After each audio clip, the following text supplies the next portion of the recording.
Good evening, ladies and gentlemen. I'm Zoltan Szeberin, and I would like to present a very interesting case for this symposium of Icarus. I hope you will find it interesting.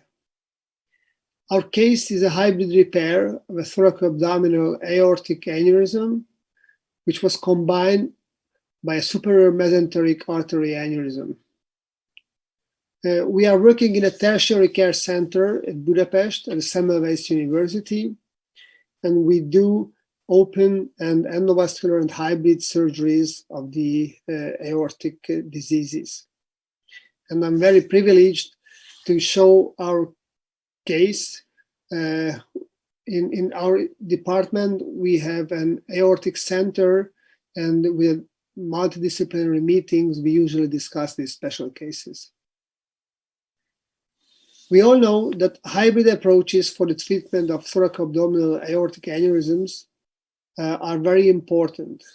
Even though today, a total endovascular repair in most of the cases are feasible. Sometimes we have to do open surgery, but in some cases, we have to combine the advantages of the endovascular and open surgical approaches, especially for high-risk patients. The case I would like to present today, it's about a 70-year-old man who was admitted to our department with an expanding thoracoabdominal aneurysm involving not just the aorta, but the superior mesenteric artery at the origin. And also it was very complex because it was associated with an aberrant hepatic artery.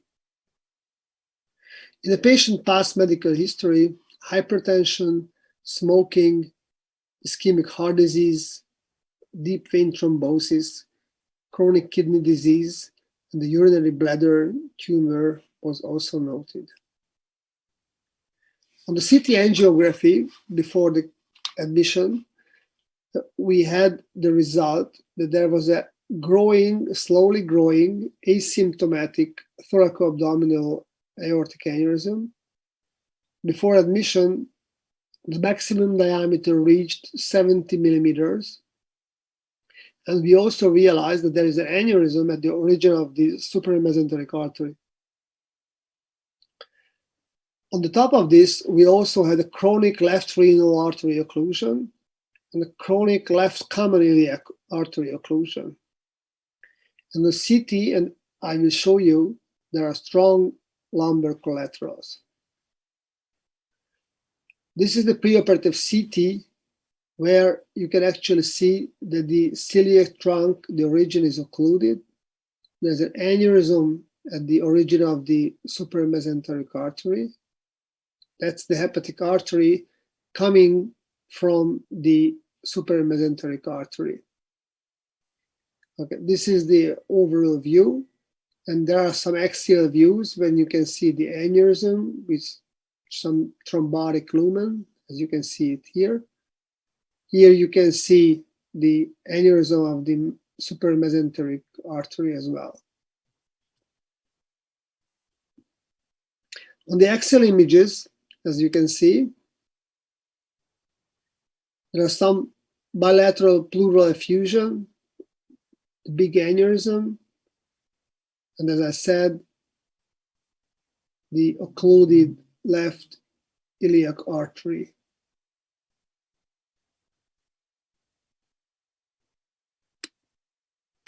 I show you once again. So pleural effusions bilaterally, then the thoracoabdominal aneurysm, the occluded left renal, occluded left iliac artery.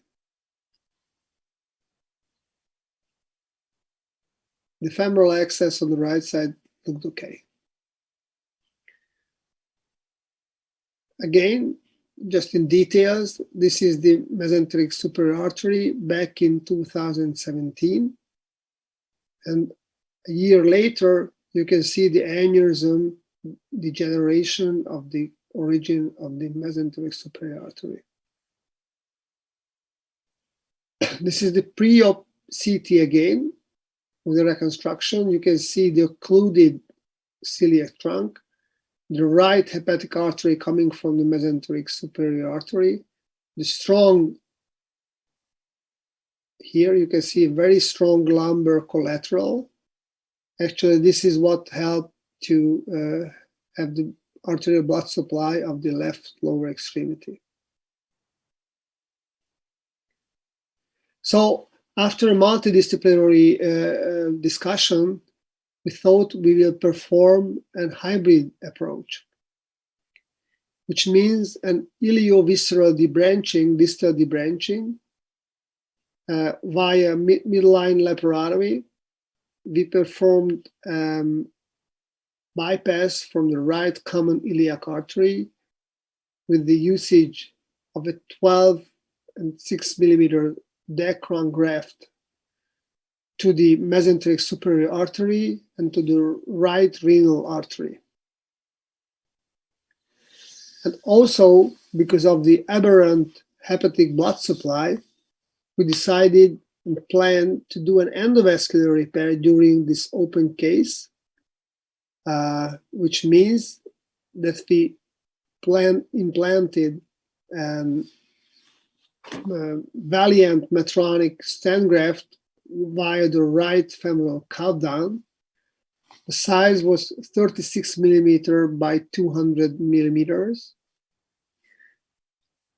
And also, because of the hepatic circulation, we implanted a 6 millimeter by 38 millimeter covered stent, namely a B graft by Bentley, which was deployed in the SMA, ending in the right hepatic artery via the prosthesis.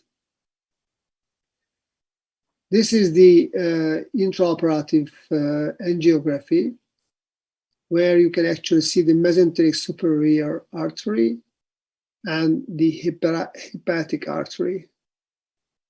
Here you can also see the markers here and the stent graft which was already implanted. Maybe you can appreciate it better here, that this is the catheter through the prosthesis implanted during the open surgery. This is the hepatic artery. And on the right side, you can see the B graft implanted through the mesenteric superior artery towards the hepatic artery. The patient did well after the surgery. We had no serious complication. He stayed 3 days in the ICU and left the hospital 11 days after the surgery. We used antiplatelet aggregation, clopidogrel, low molecular weight heparin, statin, and 2 years with follow-up, we had good results. He had no symptoms, and I will show you, we have the post-op CT angiographies here. The stent graft in the aorta looks completely fine, and also the stent, the Bentley stent, from the mesenteric artery to the hepatic artery is still patent. The Dacron graft from the right common iliac artery towards the right renal artery and also towards the mesenteric superior artery is still patent. And here with the color codes, you can see it even better. So the green is the prosthesis made of Dacron. Again, the bifurcated graft from the right common iliac artery toward the right renal and the mesenteric superior artery. This is the native mesenteric superior artery. And the red is the covered stent, which improves the circulations to the hepatic artery. So based on this special case, we still think that hybrid approach should still be considered as a viable alternative in the management of complex thoracoabdominal aneurysms. And we still believe that with complex cases like this, we have to involve vascular surgeons, invasive vascular radiologists, anesthesiologists to participate in a multidisciplinary team. And in the Icarus meeting, I hope that you will find this case interesting, and I'm open to discussion. Thank you very much for your attention.